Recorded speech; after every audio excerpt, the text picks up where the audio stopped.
and came into power as the prime minister.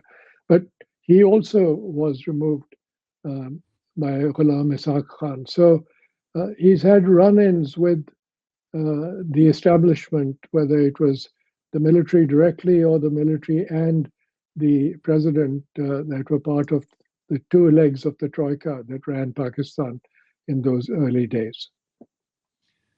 Mr. Nawaz, could you, if we look at that period, the 90s, the late 80s, up until General Musharraf seized power in a coup in October 1999, if we look at that period in Pakistani politics, the PMLN versus the PPP, what were the ideological dividing lines for voters? This was not very clear. It was a bit of twiddle-dee and twiddle-dum in Pakistani politics. There were manifestos issued, but nobody paid attention to them once they were elected. So it was basically a spoils game where you came into power and then you basically tried to recover what you had spent on getting into power and more.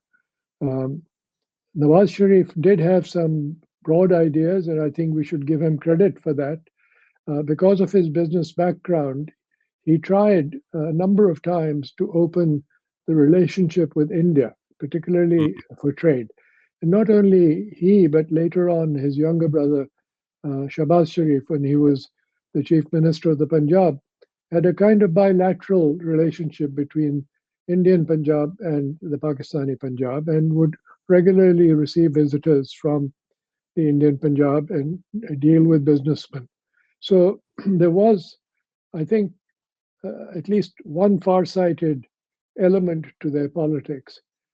The only problem that emerged over time was that Mr. Nawaz Sharif fell into the same trap of creating a dynastic political system of control over his party, even though he attracted some very good and brilliant people who were very hardworking and served him, and many of them are still serving the PMLN till today. I'm thinking of people like Hasan Ali, for instance. They were never allowed to take over the leadership. And so both Shahbaz Sharif and Nawaz Sharif tried to groom their progeny. And so I think even now, although your intro seemed to indicate that Nawaz Sharif was out of Pakistani politics, he is very much the eminence grise